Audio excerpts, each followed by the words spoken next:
പ്രിയമുള്ളവരെ, നോമ്പിൻ്റെ മൂന്നാം ഞായറാഴ്ചയിലേക്ക് നാം കടക്കുമ്പോൾ ഇന്ന് നാം ശ്രവിക്കുന്നത് വിശുദ്ധ മത്തായിയുടെ സുവിശേഷം 6-ാം അധ്യായം 1 മുതൽ 8 വരെയും 16 മുതൽ 18 വരെയുള്ള തിരുവചനങ്ങളാണ്. നോമ്പിൻ്റെ നെടുന്തൂണുകളായി അറിയപ്പെടുന്നത് 3 പില്ലേഴ്സ് എന്ന് പറയും. അത് പ്രാർത്ഥനയും ഉപവാസവും ദാനധർമ്മവുമാണ്. വസ്തുത നോമ്പിൻ്റെ മാത്രമല്ല, ഒരു ക്രിസ്തീയ ജീവിത ചര്യ തന്നെയാണിത്. ഈശോ പഠിപ്പിക്കുന്ന, ഈശോയെ അനുഗമിക്കുന്ന ശിഷ്യന്മാർക്ക് കൊടുക്കുന്ന ഉപദേശമാണല്ലോ മലയിലെ പ്രസംഗം. ഈശോയുടെ ശിഷ്യത്വത്തിൻ്റെ ഭാഗമായി നിത്യം അനുഷ്ഠിക്കേണ്ട കാര്യങ്ങളാണ്. പക്ഷെ അത് കൂടുതൽ തീവ്രമായി അനുഷ്ഠിക്കുന്ന കാലഘട്ടമാണ് നോമ്പ് കാലം. അതുകൊണ്ട് നോമ്പ് കാലത്ത് നാം കൂടുതൽ ധ്യാനവിഷയമാക്കുവാൻ ആണ് ഈ വചനങ്ങൾ നമുക്ക് നൽകപ്പെട്ടിരിക്കുന്നത്.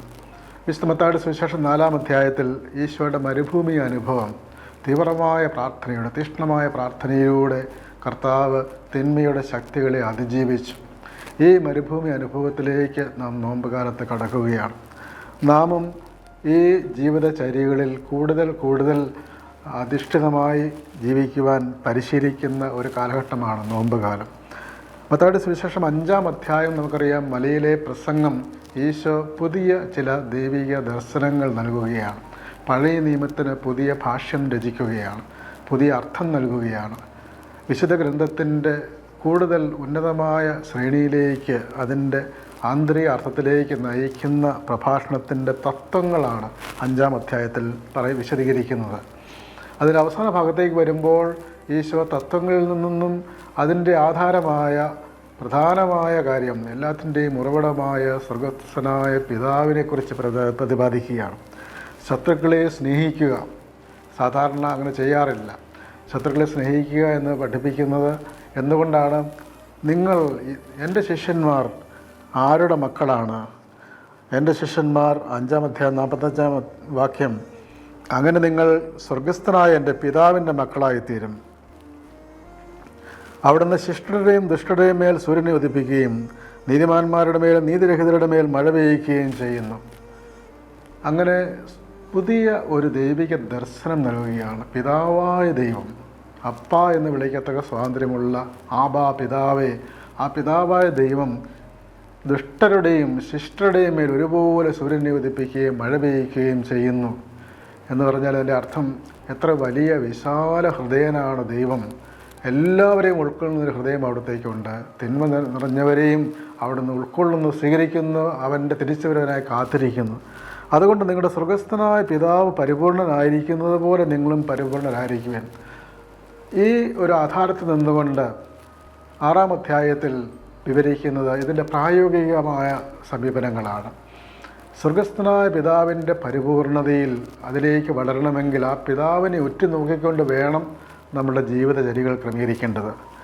അതിൽ ഒന്നാമത്തെ കാര്യം ധർമ്മദാനമാണ്. രണ്ടാമത്തത് പ്രാർത്ഥന. 3 ഉപവാസം. ഈ 3 കാര്യങ്ങളും നാം ചെയ്യുന്നത് നമുക്ക് വേണ്ടിയല്ല, മറ്റുള്ളവരുടെ മുമ്പിലും ആകരുത്, നമ്മളുടെ മുമ്പിൽ നമുക്ക് സ്വയം പ്രശംസയ്ക്കുമാകരുത്. പിന്നെ എന്തിനു വേണ്ടിയായിരിക്കണം? ആ പിതാവായ ദൈവത്തിൻ്റെ മുമ്പിലായിരിക്കണം. ദൈവത്തിരുമുമ്പാകെ നടത്തുന്നതായിരിക്കണം ദാനധർമ്മം. ദൈവത്തിരുമുമ്പാകെ നടത്തുന്നതായിരിക്കണം പ്രാർത്ഥന. ദൈവത്തിൻ്റെ മഹത്വത്തിന് വേണ്ടിയുള്ളതായിരിക്കണം ഉപവാസം. അതുകൊണ്ട് മറ്റുള്ളവരെ കാണിക്കാൻ വേണ്ടിയല്ല, ഒരു പ്രദർശനം അല്ല ദാനധർമ്മം. പിതാവായ ദൈവത്തെ കാണിക്കാൻ വേണ്ടിയാണ്. പിതാവിൻ്റെ പ്രതിഫലമാണ് ലഭിക്കേണ്ടത്. മറ്റുള്ളവരെ കാണിച്ച്, നമ്മൾ ചെയ്യുന്ന നന്മപ്രവൃത്തികൾ മറ്റുള്ളവരെ കാണിച്ച്, അങ്ങനെ ഒരു പ്രദർശനപരത, അതിലൂടെ ഉള്ള ലൗകികമായ ഭൗതികമായ അംഗീകാരം തേടൽ, മറ്റുള്ളവരിൽ നിന്ന് പ്രശംസ ലഭിക്കുവാൻ കപടനാട്യക്കാർ ചെയ്യുന്നത് പോലെ തെരുവീഥികളിൽ നീ ഭിക്ഷ കൊടുക്കുമ്പോൾ തെരുവീഥികളിൽ ചെയ്യുന്നത് പോലെ നീ കാഹളം മുഴക്കരുത്. മറ്റുള്ള കാഹളം മുഴക്കുന്ന എപ്പോഴും യഹൂദ പശ്ചാത്തലത്തിൽ ജനങ്ങളെ ഒന്നിച്ചു കൂട്ടാൻ വേണ്ടി, പ്രാർത്ഥനയ്ക്ക് വേണ്ടി, വലിയ കർമ്മങ്ങൾക്ക് വേണ്ടി കാഹളം മുഴക്കുന്നത്. അപ്പോൾ 4 പേര് കാണണം, നന്മ ചെയ്യുന്നത് 4 പേര് അറിയണം. പക്ഷേ ഈശോ പഠിപ്പിക്കുന്നത് അങ്ങനെയല്ല. നീ ഭിക്ഷ കൊടുക്കുന്നത്, നീ സൽക്കർമ്മങ്ങൾ അനുഷ്ഠിക്കുന്നത് നിൻ്റെ സ്വർഗസ്ഥനായ പിതാവിൻ്റെ മുമ്പാകെയാണ്. ഇവിടെ ഉപയോഗിക്കുന്നൊരു വാക്ക് പ്രധാനപ്പെട്ടതാണ്. സൽക്കർമ്മങ്ങൾ, ഭിക്ഷ ഇതൊക്കെ പറയുമ്പോൾ അതിൻ്റെ യഥാർത്ഥത്തിൽ ഉള്ള വാക്ക് സുറിയാനിയിൽ പ്രത്യേകിച്ച് സെദക്സ എന്നാണ്. അതിൻ്റെ അർത്ഥം ധർമ്മം എന്നാണ്. നിൻ്റെ ധർമ്മം അനുഷ്ഠിക്കുമ്പോൾ എന്നാണ്.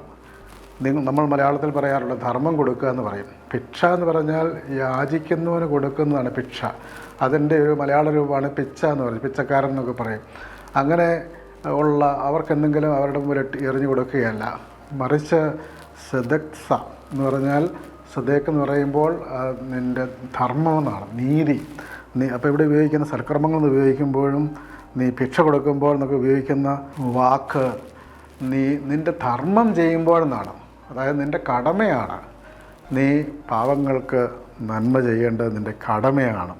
അത് നിൻ്റെ വലത് കൈ ചെയ്യുന്നത് ഇടത് കൈ അറിയരുത് എന്ന് പറഞ്ഞാൽ പിതാവായ ദൈവത്തിൻ്റെ മാത്രം മുമ്പാകെയാണ് നീ നന്മ പ്രവർത്തിക്കേണ്ടത്. ഇന്നത്തെ തിരുവചനവായനകളെല്ലാം കൂടുതൽ ഊന്നി നിൽക്കുന്നത് ഈ ധർമ്മദാനത്തെക്കുറിച്ചാണ്. രണ്ടാമത്തെ വായനയിൽ തോബിത്തിൻ്റെ പുസ്തകത്തിൽ നമ്മൾ ശ്രവിക്കുന്നത് എങ്ങനെയാണ് നന്മ പ്രവർത്തിക്കേണ്ടത്. തോബിത്തിന് ദൈവം മാലാഹയിലൂടെ കൊടുക്കുന്ന ഉപദേശം റഫായേൽ മാലാഹ വെളിപ്പെടുത്തുകയാണ്. നന്മ ചെയ്യുക. തോബിത്ത് 12:8 നന്മ ചെയ്യുക, നിനക്ക് തിന്മ ഭവിക്കുകയില്ല. ഉപവാസം, ദാനധർമ്മം, നീതി എന്നിവയോടുകൂടി ആകുമ്പോൾ പ്രാർത്ഥന നല്ലതാണ്. സ്വർണം കൂട്ടിവെക്കുന്നതിനേക്കാൾ ദാനം ചെയ്യുന്നതാണ് നല്ലത്. ദാനധർമ്മം നിന്നെ മരണത്തിൽ നിന്നും രക്ഷിക്കും. അത് സകല പാപങ്ങളും തുടച്ചു നീക്കും. പരോപകാരവും നീതിയും പ്രവർത്തിക്കുന്നവൻ ജീവിതത്തിൻ്റെ പൂർണ്ണത ആസ്വദിക്കുന്നു. ഭക്ഷണമേശയിൽ നിന്ന് പോലും നീ എഴുന്നേറ്റ് മൃതദേഹം സംസ്കരിക്കാൻ മടിക്കാതിരുന്ന നന്മ ചെയ്തവരാണ് നീ. അപ്പോൾ അങ്ങനെ നന്മ ചെയ്ത് ജീവിക്കുമ്പോൾ, ദാനധർമ്മം ചെയ്യുമ്പോൾ അത് സകല പാപങ്ങൾക്കും പരിഹാരമായി മാറുമെന്നാണ്. ബൈബിളിൻ്റെ വലിയൊരു പ്രത്യേകത വിശുദ്ധ ഗ്രന്ഥത്തിൽ അതെപ്പോഴും നമ്മളുടെ ജീവിതം ദൈവത്തോട് ചേർന്നുള്ള ജീവിതം സഹോദരന്മാരോടുകൂടെ ചേർന്ന ജീവിതമായി മാറണമെന്നുള്ള ഒരു സാമൂഹിക ഔത്സുക്യത്തോടുകൂടി, സാമൂഹിക ഉത്കർഷ ചിന്തയോടുകൂടി ആണ് നാം ജീവിക്കേണ്ടതെന്നുള്ളതാണ്. ഇന്നത്തെ ഒന്നാമത്തെ വായനയിൽ നിയമാവർത്തന പുസ്തകം 15-ാം അധ്യായം 7 മുതലുള്ള വാക്യങ്ങളിൽ പ്രത്യേകം അത് എടുത്തു പറയുന്നുണ്ട്. അതായത് സഹോദരന് ദരിദ്രനാണെങ്കിൽ നീ നിൻ്റെ ഹൃദയം അവൻ്റെ മേൽ കഠിനമാക്കരുത്. ഉദാരമായി നീ വായ്പ കൊടുക്കണം. മോചനത്തിൻ്റെ 7-ാം വർഷം അടുത്തിരിക്കുന്നുവെന്ന് നിൻ്റെ ദുഷ്ടഹൃദയത്തിൽ ചിന്തിച്ച് ദരിദ്രനായ സഹോദരനെ നിഷ്കരണം വീക്ഷിക്കുകയും അവനൊന്നും കൊടുക്കാതിരിക്കുകയും അരുത്. അവൻ നിനക്കെതിരായി കർത്താവിൻ്റെ സന്നിധിയിൽ നിലവിളിക്കും. നീ അവന് ഉദാരമായി കടം കൊടുക്കണം. എന്നിട്ട് പറയുകയാണ്, ഈശോയുടെ വാക്കുകൾ തന്നെ ഈശോ ഉദ്ധരിക്കുന്നൊരു വാക്കാണ് മത്തായി 26:11. ഭൂമിയിൽ ദരിദ്രർ എന്നും ഉണ്ടായിരിക്കും. ആകയാൽ നിൻ്റെ നാട്ടിൽ വസിക്കുന്ന അഗതിയും ദരിദ്രനുമായ നിൻ്റെ സഹോദരന് കൈ അയച്ച് കൊടുക്കുക എന്ന് ഞാൻ കൽപ്പിക്കുന്നു. അപ്പോൾ ഇങ്ങനെയൊരു സാമൂഹികമായ ഒരു വശം വിശ്വാസ ജീവിതത്തിനുണ്ട് എന്നുള്ള പഴയ നിയമത്തിൽ നമുക്ക് കാണാൻ സാധിക്കും. മറ്റേത് മതഗ്രന്ഥങ്ങളെക്കാളും വളരെ വ്യക്തമായിട്ട് അത് എടുത്തു പറയുന്ന കാര്യമാണ്. അതായത് നീ നിൻ്റെ വയലിൽ വിളവ് കൊയ്യുമ്പോൾ ഒരു കറ്റ അവിടെ മറന്നിട്ട് പോയാൽ അതെടുക്കാൻ നീ തിരികെ പോകരുത്. നിയമാവർത്തനം പുസ്തകം 24-ാം അധ്യായം 19-ാം വാക്യം. അതാർക്ക് വേണ്ടിയുള്ളതാണ്? അത് പരദേശിക്കും അനാഥനും വിധവയ്ക്കുമുള്ളതായിരിക്കട്ടെ. ഒലിവുമരത്തിൻ്റെ ഫലം തല്ലിക്കൊഴിക്കുമ്പോൾ കൊമ്പുകളിൽ ശേഷിക്കുന്നത് പറിക്കരുത്. അത് പരദേശിക്കും വിധവയ്ക്കും അനാഥനുമുള്ളതാണ്. മുന്തിരിത്തോട്ടത്തിൽ പഴം ശേഖരിക്കുമ്പോൾ കാല പെറുക്കരുത്. അതും പരദേശിക്കും അനാഥർക്കും വിധവയ്ക്കുമുള്ളതാണ്. അതായത് ഇതൊരു അവകാശമാണെന്നാണ്. പാവങ്ങൾക്ക് കൊടുക്കുന്ന ഒരു അവകാശം, അവരുടെ അതുകൊണ്ടാണ് സദക്സ എന്നുള്ള വാക്ക് ഉപയോഗിക്കുന്നത്. ധർമ്മമാണ്, നമ്മളുടെ ധർമ്മമാണ്. അത് ചെയ്തില്ലെങ്കിൽ അത് കുറ്റകരമാണെന്ന രീതിയിലാണ് വിശുദ്ധ ഗ്രന്ഥം അവതരിപ്പിക്കുന്നത്. ലേവ്യരുടെ പുസ്തകം 19-ാം അധ്യായം 9 മുതലുള്ള വാക്യങ്ങൾ. നിങ്ങൾ ധാന്യം കൊയ്യുമ്പോൾ വയലിൻ്റെ അതിർത്തി തീർത്ത് കൊയ്തെടുക്കരുത്. കൊയ്ത്തിന് ശേഷം കാല പെറുക്കുകയും അരുത്. മുന്തിരിത്തോട്ടത്തിലെ ഫലങ്ങളും തീർത്ത് പറിക്കരുത്. വീണ് കിടക്കുന്ന പഴം പെറുക്കിയെടുക്കുകയും അരുത്. പാവങ്ങൾക്കും പരദേശികൾക്കുമായി അത് നീക്കിവയ്ക്കുക. ഞാനാകുന്നു നിൻ്റെ ദൈവമായ കർത്താവ്. അതുകൊണ്ട് പാവങ്ങളെ അവഗണിച്ചുകൊണ്ട് ഉള്ള ഒരു മതജീവിതം അത് ദൈവത്തിനു മുമ്പിൽ അത് തെറ്റാണ്, പാപമാണ് എന്ന് തന്നെ വ്യക്തമാക്കുകയാണ്. അതുകൊണ്ട് എപ്പോഴും ധർമ്മദാനം ഒരു വലിയ ജീവിത ചര്യയുടെ ഭാഗമായി മാറണം. നോമ്പ് കാലത്ത് അത് കൂടുതൽ നാം അനുഷ്ഠിക്കണം. ഇന്നത്തെ കൊറിന്തോസ് ലേഖനം 2-ാം കൊറിന്തോസ് ലേഖനം അതിൽ 8-ാം അധ്യായത്തിൽ നമ്മൾ കേൾക്കുന്നുണ്ട്, ഈശോ നമ്മെ പ്രതി ദരിദ്രനായി മാറി. അതുകൊണ്ട് നാം എന്ത് ചെയ്യണം? നമ്മൾ കഴിവനുസരിച്ചുള്ള ദാനങ്ങൾ മറ്റുള്ളവർക്ക് നൽകണം. അവരുടെ സമൃദ്ധിയിൽ നിന്ന് നിങ്ങളുടെ കുറവ് നികത്തപ്പെടുന്നതിന് നിങ്ങളുടെ ഇപ്പോഴത്തെ സമൃദ്ധിയിൽ നിന്ന് അവർക്ക് കുറവ് നികത്തണമെന്നും അപ്രകാരം സമത്വം ഉണ്ടാകണമെന്നാണ് എഴുതപ്പെട്ടിരിക്കുന്നത്. 2 കൊറിന്തോസ് 8-ാം അധ്യായം 14-ാം വാക്യം. സമത്വം ഭൂമിയിൽ ഉണ്ടാകേണ്ടത് എങ്ങനെയാണ്? ഈ സമത്വത്തിൻ്റെ അടിസ്ഥാനം എന്താണ്? സാഹോദര്യത്തിൻ്റെ അടിസ്ഥാനം എന്താണ്? സ്വാതന്ത്ര്യം, സമത്വം, സാഹോദര്യം ഫ്രഞ്ച് വിപ്ലവത്തിൻ്റെ മുദ്രാവാക്യമാണ്. പക്ഷേ ആ സമത്വവും സാഹോദര്യവും എല്ലാം ദൈവത്തെ മാറ്റി നിർത്തിക്കൊണ്ടുള്ള ഒരു സമത്വവും സാഹോദര്യ പ്രഖ്യാപനമാണ്. മാർക്സിയൻ ദർശനങ്ങളും അതൊക്കെ അതാണ് കാണുന്നത്. എങ്ങനെയാണ് സമത്വം ഉണ്ടാകുന്നത്? ധനമുള്ളവരുടെ സമ്പത്ത് വെട്ടിപ്പിടിച്ച് അത് പാവങ്ങൾക്ക് വിതരണം ചെയ്യുമ്പോഴാണോ? അല്ല മറ്റുള്ളവരെ ആക്രമിച്ചതെല്ലാം സ്വന്തമാക്കുമ്പോഴാണ്? യഥാർത്ഥ സമത്വം ഉണ്ടാകുന്നത് എപ്പോഴാണ്? പങ്കുവയ്ക്കലിലൂടെയാണ് സമത്വം ഉണ്ടാക്കുന്നത്. ഉള്ളവൻ ഇല്ലാത്തവന് പങ്കുവയ്ക്കുക. അങ്ങനെയുള്ള ഒരു ഉദാര ഹൃദയം നമുക്കുണ്ടാകണം. അധികം സമ്പാദിച്ചവനൊന്നും മിച്ചമുണ്ടായിരുന്നില്ല, അല്പം സമ്പാദിച്ചതിന് കുറവുമുണ്ടായിരുന്നില്ല. പുറപ്പാട് പുസ്തകം 16-ാം അധ്യായം 18-ാം വാക്യം മന്നയെക്കുറിച്ച് പറയുന്നതാണ്. അതുകൊണ്ട് നമുക്കുള്ള വസ്തുവകൾ, സമ്പത്ത്, അത് നമ്മുടെ അധ്വാന ഫലമാണ്. അതിൽ ഒരവകാശം പാവപ്പെട്ടവന്, വേദനിക്കുന്നവനുണ്ട്. അത് മറന്നുകൊണ്ടുള്ള ഒരു ക്രൈസ്തവ ജീവിതം, ഒരു നോമ്പാചരണം വ്യർത്ഥമാണെന്നുള്ളതാണ്. അതുകൊണ്ട് നോമ്പിൻ്റെ ഈ അർത്ഥതലങ്ങൾ, ആന്തരികമായ അർത്ഥതലങ്ങളിലേക്ക് നമ്മൾ പ്രവേശിക്കുവാൻ നമ്മെ ആഹ്വാനം ചെയ്യുന്ന ഒരു തിരുവചന ഭാഗം കൂടിയാണ് ഇത്. നമുക്ക് മനസ്സിലാക്കാം. ഏശയുടെ പുസ്തകത്തിൽ നമ്മൾ വായിക്കുന്നുണ്ടല്ലോ, എന്താണ് ഞാൻ ആഗ്രഹിക്കുന്ന ഉപവാസം? ദുഷ്ടതയുടെ കയറ് പൊട്ടിക്കുകയും ദരിദ്രന് അവകാശങ്ങൾ പങ്കുവെച്ച് കൊടുക്കുകയും ചെയ്യുന്നതല്ല ഞാൻ ആഗ്രഹിക്കുന്ന ഉപവാസം. അപ്പോൾ അതുകൊണ്ട് ധർമ്മദാനം ഏറ്റവും പ്രധാനപ്പെട്ട ഒരു കാര്യമാണ്. വേദനിക്കുന്ന സഹോദരനെ മനസ്സിലാക്കി. അതുകൊണ്ട് നോമ്പ് കാലത്ത് പ്രത്യേകമായ ധർമ്മദാന പദ്ധതികൾ ഇടവുകളിലും അതുപോലെ തന്നെ സഭയിലും പൊതുവായിട്ടൊക്കെ ഉള്ളത്. അതുകൊണ്ട് അത് പരിശീലിക്കുവാനുള്ള ഒരു കാലഘട്ടമാണ്. രണ്ടാമത്തെ കാര്യം, ധർമ്മദാനത്തിൻ്റെ ആ പരിശീലനം. ധർമ്മദാനം ചെയ്യുന്നതിന് ദൈവം പ്രത്യേകമായ അനുഗ്രഹം നൽകുന്നു.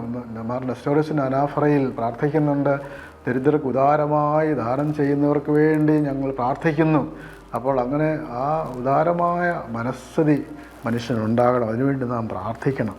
രണ്ടാമത്തെ ആ ക്രിസ്തീയ ദൗത്യമാണ് പ്രാർത്ഥന. നിങ്ങൾ പ്രാർത്ഥിക്കുമ്പോൾ കപടനാട്യക്കാരെ പോലെ ആകരുത്. വീണ്ടും വീണ്ടും ഈശോ ഉപയോഗിക്കുന്നൊരു വാക്കാണ് കപടനാട്യം.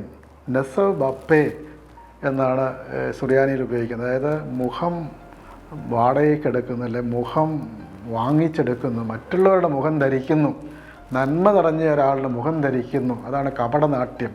അപ്പോൾ ഈ പ്രാർത്ഥനയും ഉപവാസവും ഒന്നും കപടനാട്യമാകരുത്. ഉപവസിക്കുമ്പോൾ വിഷാദം കാണിക്കുന്നു, പ്രാർത്ഥിക്കുമ്പോൾ മറ്റുള്ളവരെ കാണിക്കാൻ തെരുവിതിരു കോണിലും പരസ്യമായും പ്രാർത്ഥിക്കുന്നു, ഉറക്കെ പ്രാർത്ഥിക്കുന്നു. അതുകൊണ്ട് പരസ്യ പ്രാർത്ഥന വേണ്ട എന്ന് ഈശോ അർത്ഥമാക്കുന്നില്ല. ഈശോ പരസ്യ പ്രാർത്ഥനകളിൽ പങ്കുചേർന്നിരുന്നു. ഇത് സ്വകാര്യ പ്രാർത്ഥന, പേഴ്സണൽ പ്രയർ.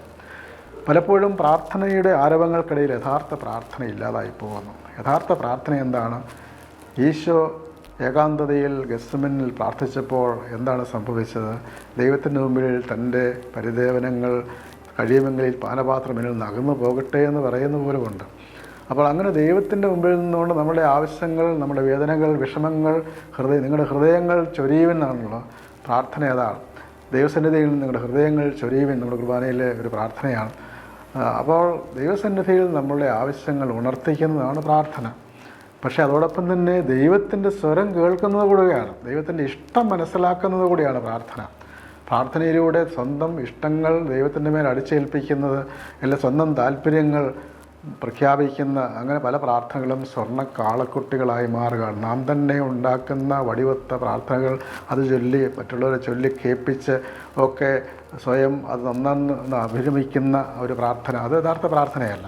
യഥാർത്ഥ പ്രാർത്ഥന ഹൃദയം തുറന്ന് അത് അവാച്യമായ നെടുവീർപ്പോടുകൂടി ആത്മാവ് പ്രാർത്ഥിക്കുന്നതാണ് റോമാലേഖനത്തിൽ പൗലോസ് പഠിപ്പിക്കുന്നത്.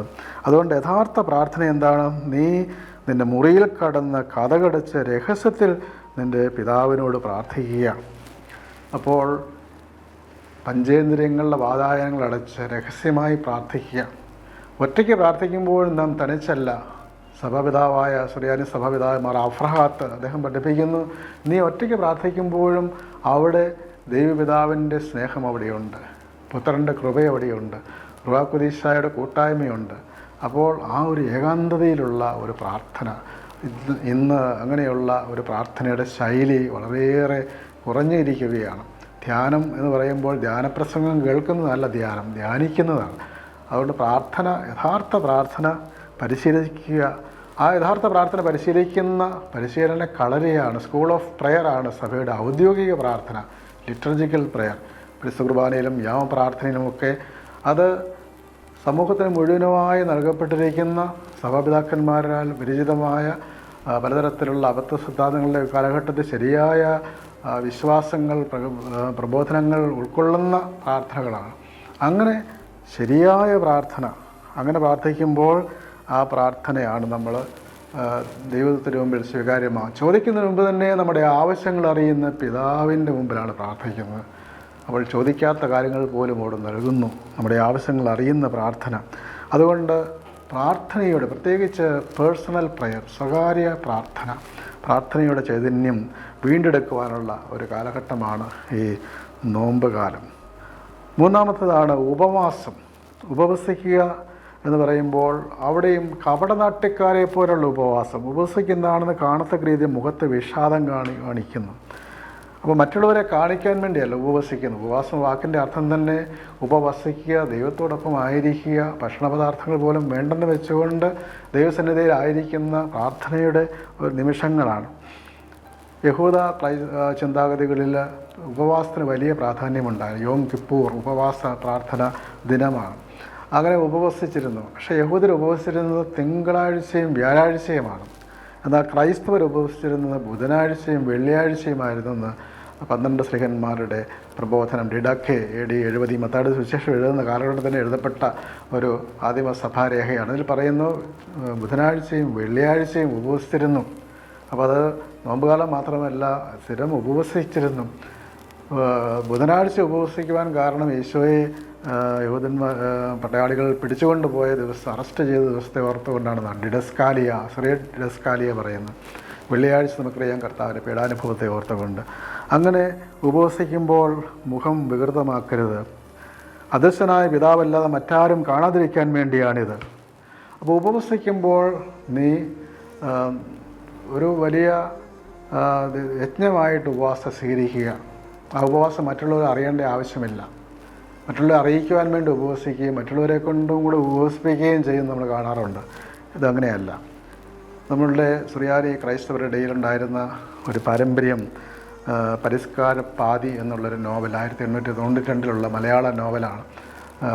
അതിൽ കൊച്ചുതൊമ്മൻ അപ്പോത്തിക്കരി എന്ന് പറഞ്ഞ ഒരാൾ എഴുതിയ നോവലാണ്. അതിൽ പറയുന്നത് എങ്ങനെയാണ് ഉപവസിച്ചിരുന്നത്.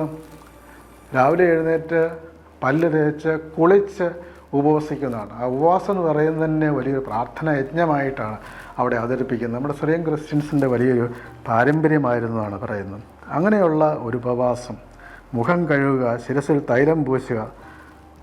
ഉപവാസവും പ്രാർത്ഥനയും കൂടി അല്ലെങ്കിൽ ഈ നമ്മൾ തിന്മയുടെ ശക്തികളെ ജയിക്കുവാൻ സാധിക്കുകയില്ല. മത്തായിയുടെ സുവിശേഷം 17:21 സുറിയാനി ബൈബിളിൽ നമുക്ക് കാണാൻ സാധിക്കും. നമ്മുടെ സാധാരണ ബൈബിളിൽ ആ വാക്യമില്ല. അതുകൊണ്ട് ഉപവാസവും പ്രാർത്ഥനയും വളരെ ആവശ്യമാണ്. എങ്ങനെയാണ് നാം കഴുകേണ്ടത്? മാറപ്രയം, സുറിയാനി പിതാവ് മാറപ്രയം പറയും, നിൻ്റെ ആത്മാവിൻ്റെ മുഖം അകൃത്യങ്ങളുടെ മാലിന്യങ്ങളിൽ നിന്നും കഴുകണം. അപ്പം മുഖം കഴുകുക എന്ന് പറയുമ്പോൾ ആത്മാവിൻ്റെ മുഖം, തിന്മയുടെ ആ കാര്യങ്ങളെല്ലാം ഉള്ളിൽ നിന്നും പൂർണ്ണമായും ഹൃദയത്തെ കഴുകി വെടിവാക്കുക എന്നുള്ളതാണ്. രണ്ടാമതിൻ്റെ ശിരസ് പരിശുദ്ധി കൊണ്ട് ലേപനം ചെയ്യുക. അങ്ങനെ നിങ്ങൾ മിശിഹായുടെ രാജ്യത്വത്തിൽ പങ്കുകാരാകും. രാജാവായ മിശിഹ, ആ മിശിഹായുടെ രാജ്യത്തിൽ പങ്കുചേരുന്നത് ആ കർത്താവിൻ്റെ ആ പരിശുദ്ധി കൊണ്ട് ലേപനം ചെയ്യുക.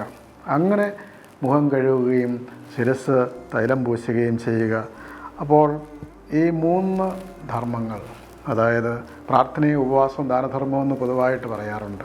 ഇത് 3 നമ്മളുടെ ക്രിസ്തീയ ജീവിതത്തിൻ്റെ അടിസ്ഥാന ചര്യകൾ തന്നെയാണ്. അത് കൂടുതലായി അഭ്യസിക്കേണ്ട ഒരു കാലഘട്ടമാണ് ഈ നോമ്പ് കാലം. അതുകൊണ്ട് ശരിയായി പ്രാർത്ഥിക്കേണ്ടത് എങ്ങനെയെന്ന് ഞങ്ങൾക്ക് അറിഞ്ഞുകൂടാ, ഞങ്ങളെ പ്രാർത്ഥിക്കാൻ പഠിപ്പിക്കണമേ. ഉപവസിക്കേണ്ടത് എങ്ങനെയാണെന്ന് അറിഞ്ഞുകൂടാ, ഞങ്ങളെ ഉപവസിക്കാൻ പഠിപ്പിക്കണമേ.